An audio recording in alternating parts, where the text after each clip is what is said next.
창업을 준비하다 보면 항상 이런 질문을 받습니다. 아이디어는 뭐야? 근데 사실 아이디어는 부차적이에요.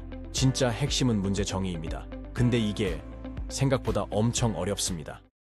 맥킨지에서는 체계적으로 밸류체인을 쪼개보라고 하고, MBA에서는 고객 여정을 따라가면서 페인 포인트를 잡으라 하고, YC는 그냥 지금 당장 겁나 아픈 문제를 찾아라라고만 합니다. 다 맞는 말인데 막상 창업자가 이걸 적용하려면 헷갈려요. 저도 실제로 제 케이스에 적용해 보면서 이게 이래서 서로 다른 언어를 쓰는구나 하고 깨달았습니다. 자, 먼저 세 가지 접근을 비교해 봅시다. 맥킨지는 탑다운으로 공급망이나 밸류체인을 전체적으로 뜯어봅니다. 어디에서 병목이 생기고 어디에서 비용이 새는지 구조적 시각으로 보는 거죠. MBA는 조금 더 소비자 중심이에요. 예를 들어 고객이 처음 내 브랜드를 접하는 순간부터 상품을 검색하고 주문하고 결제하고 받아보고 사용하고 불만이 있으면 CS까지 경험하는 전 과정을 뜯어봅니다. 그 안에서 고객이 어디서 짜증나는가를 찾는 거예요. YC는 더 단순합니다. 이 사람들 말은 당장 죽을 것 같은 문제 있지, 그거 잡아. 실제로 YC 졸업한 창업자들이 말하는 패턴을 보면 자기나 친구가 진짜로 겪던 문제에서 출발한 경우가 많아요. 그래서 그 솔루션이 훨씬 리얼하고 시장에서 바로 반응을 얻죠. 제가 제 케이스로 글로벌 판매 밸류체인을 정리해봤습니다. 디자인, 소싱, 생산, 물류, 통관, 판매, 고객 응대, 재고 관리. 문제는 각 단계가 다 터질 수 있다는 거예요. 통관 지연되면 그냥 한 달 동안 현금 흐름 막힙니다. 재고 예측 잘못하면 창고에 박스가 쌓이는데 이게 단순히 자리 차지 문제가 아니라 돈이 묶이는 거죠. CS 인력을 늘리면 매출이 늘어도 마진은 박살납니다. 이걸 정리해놓고 보니까 그냥 업무 흐름도가 아니라 제가 돈이 새는 지도를 보고 있더라고요. 그럼 이제 문제를 어떻게 우선순위 매길까? 저는 Pain Intensity, Frequency, Economic Value 이 세 가지 기준으로 매트릭스를 만들었습니다. 예를 들어 고객이 결제 단계에서 카드 안 먹히는 문제는 페인도 크고 자주 일어나면 바로 must have. 반대로 고객이 가끔 리뷰에 오타 남기는 건 페인도 작고 frequency도 낮으니 그냥 nice to have. 창업은 결국 어떤 문제를 무시하고 어떤 문제를 꽉 잡을 거냐의 싸움입니다. 모든 걸 다 잡으려 하면 리소스가 분산돼요. 그래서 반드시 이건 진짜 놓치면 안 된다라는 must have를 뽑아내야 합니다. 여기에 2025년 필수 키워드가 있습니다. 바로 AI. 예전에는 시장 조사하려면 인턴 10명 뽑아서 보고서 만들고 고객 인터뷰 녹취 풀고 데이터 정리해야 했습니다. 근데 지금은 프롬프트 한 줄로 다 돼요.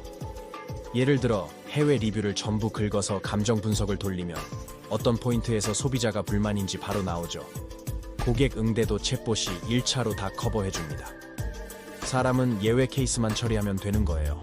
그래서 문제 정의 단계에서부터 이건 AI로 대체 가능한가를 체크리스트로 돌리는 게 창업의 기본이 됐습니다.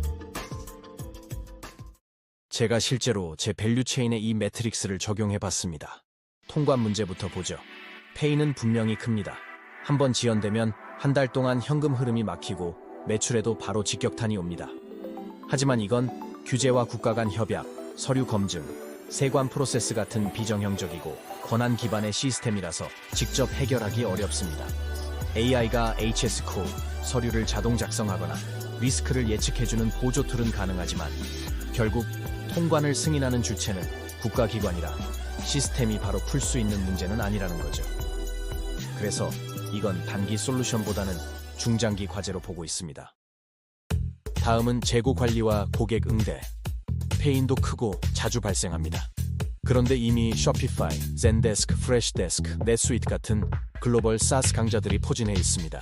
AI 기반 수요 예측이나 고객센터 자동화는 이미 10년 가까이 치열한 경쟁이 있었고 새로 들어가는 스타트업이 차별화하려면 엄청난 자본과 네트워크가 필요합니다. 그래서 기존 솔루션과의 차별화라는 측면에서 현실성이 낮다고 본 겁니다. 마지막으로 남는 게 바로 상품 상세 페이지 현지화. 더 크게는 현지 소비자에게 먹히는 콘텐츠 제작 문제였습니다. 이건 페인도 크고 반복 발생합니다.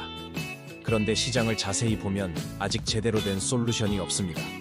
왜냐하면 단순 번역기는 구글 트랜스레이트나 디프웰, 제스퍼, 커피플라이처럼 같은 자동 번역 계열과 툴이 있지만 그건 언어만 번역하지 실제 현지 소비자가 반응하는 스토리텔링과 브랜딩 레이어는 비어있고 문화적 코드를 번역하지 못하기 때문입니다.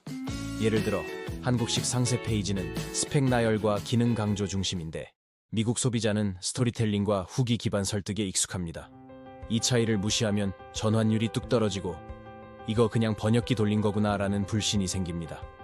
즉, 시장에 놓여있는 페인 포인트와 AI로 개입 가능한 영역이 정확히 겹치는 지점이 여기라는 결론이 나왔습니다. 그래서 저는 이 문제를 풀 수 있는 실행 아이디어를 도출했습니다. 단순 번역 툴이 아니라 현지 소비자에게 진짜 먹히는 스토리텔링과 브랜딩을 AI로 자동화하는 솔루션입니다.